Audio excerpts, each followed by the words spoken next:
that morning thinking today's the day I'm gonna sneak in the ashes of a dead cat into a graveyard at a funeral. But that's exactly what happened. About 18 years ago, I was just about to graduate college and I was looking for a job. And back then, you had to look for a job in the newspaper. And a friend of mine showed me an ad in the Washington Post for a kitchen design firm. And so I applied. And I was so shocked when I heard that they called me in for an interview. And I remember driving out to Tyson's Corner and the steering wheel became a little bit slimy because I was nervous. And when I got there, that's when I first met Paul and Mike. And I must have impressed them because I got hired and I got my dream job. Now, Paul, the creative one, he can light up a room the second he walks in it. He is so funny, he's got like the quickest wit, and just has the best design eye. He's also a really great mentor and is just so generous with his praise to the designers. And Mike, oh man, Mike was the business one, and he was the best leader.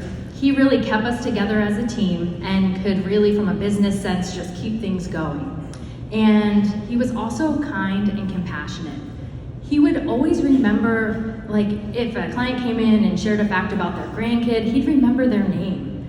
And last year, on my birthday, at midnight, I got a text from him that said, "So I can be the first, happy birthday to the most kind, radiant, beautiful, and talented person I know. If I could choose another niece, it would be you." So, needless to say, over the course of nearly 2 decades, these guys have been more than just my bosses, and I was more than just an employee. We became more like family. And last December, we went out at dinner time around the holidays just to reflect upon the year we had. And I was kind of telling them it was a hard year for me. Work-wise, there were about 3 projects that I worked so hard on and they didn't go through. And that was really discouraging me. And then on a personal note, I had some like health stuff that came up, and I was also going through the woes of dating, and I'm sure some of you have been there. It's the pits. And I was just feeling insecure and kind of just over it. And I shared that with them. And that's when Mike chimed in with a story from his Jewish faith. He told me about King Solomon sending out a servant to find a magical ring. Now this ring, if a happy man looked at it, would become sad, and if a sad man looked at it, would become happy. So this guy goes out searching for it, but it's really a made-up story. He's just like sending this guy off on, a run. But this dude actually finds it, and he comes back to the king, and he shows him this ring. And when King Solomon looks at it, there's an inscription on the inside that reads, "This too shall pass." That was just the golden nugget of wisdom I needed to step out into the new year on the right foot. So, you can only imagine my surprise when on January 3rd, I got a call from Paul that said that Mike had suddenly passed away. I would say, a wave of devastation just crashed over me when it finally clicked, because it was really hard to understand what he was saying. But when it did, it just took me to my knees. I was worried, and fear kind of overtook me too. I was worried about Paul, I was worried about my work family, and I was worried about my future. And so, over the next couple of days, it was kind of a blur, because they lived in Florida, and I had to get down there. And I made arrangements, and I remember getting right in the Uber straight to their house. And kind of just like setting myself up for what was about to happen when I was going to be reunited with Paul. And when I got there, of course, it was, very emotional. But that's when he shared with me that one of Mike's dying wishes was to be buried with the ashes of his black cat, Quincy. But when Paul asked about all this, they told him no. Apparently, it's not kosher to be buried with your pet. So, now's the time I've got to tell y'all a little secret about me. I am a capital C cat lady. And by C, I definitely mean crazy. but not the kind of crazy that eats cats. I had to do it. I'm more the kind of crazy in that I have a cat stroller, I have a cat backpack, and I have one of those baby Bjorn things that you can like strap on to wear your cat around the house.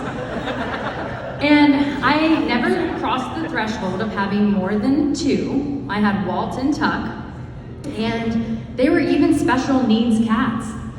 Twice a day for almost 10 years, I had to give my cats a feline inhaler because they had asthma. And Tuck passed away a few years ago, but as if to be kicked while down, the day after Mike passed away, I had to put down my little baby Walter. And so, emboldened with the spirit of Walt and Tuck, I knew that come hell or high water, I was gonna make sure that Mike's dying wish came true. Put me in, coach, I got this. The morning of the funeral was a beautiful day, and the rabbi gave a really touching ceremony and service. And people from Mike's family, his family members, spoke such beautiful things about him. I was seated right beside Paul, and inside a tiny little Kleenex-sized box was Quincy stuffed in my purse. And so, after the memorial service ended, we all walked over to the gravesite, and that's where, with his tradition, everybody that attended would take a little scoop of dirt and put it on top of the grave. And so I was kind of hanging out on the sidelines thinking like, okay, what's my move gonna be? And that's when a funeral director made his way over to me and said, I know what you're gonna do. Oh my gosh, my heart stopped. I literally was just like, I don't care. Like, this is happening. I don't care if you take me out in chains. Like, it doesn't matter. I mean, can you see the headlines now? Like, cat burglar gets arrested, smuggling cat into a funeral. Like, it did not matter to me because it was gonna happen. But that's actually when he said, I lost my dog a year ago, so I get it. So look, be the last one to visit the grave, and when you do it quick. Oh my gosh, thank you, Jesus. We were in cahoots. I was so excited. And so then I was just kind of watching and waiting. And as the people started to meander away, I made my way towards the grave. And there was a rabbi standing guard. So with a little quick thinking on my part and had my head hanging low, I was like, would you mind if I just had a moment to myself with Mike? And he was like, oh, of course. And so the second he turned his back, I knelt down, I grabbed Quincy, and I tossed him in the grave, and I did it. Quincy was there. And so, what happens next, though, can only be described of as a show. Because I started to take, a scoop of dirt and put it on top. But it wasn't just one scoop. I had to make sure I covered the box. And so I was frantically scooping into the grave. And that's when I started to get a little attention. And some people started looking at me from back there, and I was like, oh God, I gotta do this. And they started to walk their way up towards me, and by the time they got there, I had luckily covered the box, so I did it. And they kind of took the shovel from my hands, and they were like, they're there, and we walked over. And I remember making it my way up to Paul, and I kind of gave him a little wink and a nod thing, and I was like, mission accomplished. And so I did that for Mike. And when I got back home, about a week later, I met up with my family. And they knew how much Mike meant to me. And my sister gave me a little gift. And there was a card that was so beautifully written, it touched my heart. And inside was a ring. It's actually this ring right here. And on one side it's black, and on one side it's white, and in the center there's a sparkly stone. It's a reminder that in life there is joy and there's sorrow. It's a reminder that even though there's darkness, there's light that can come through, and there's beauty in it all. And it's a reminder of the wisdom that Mike shared with me. This too shall pass.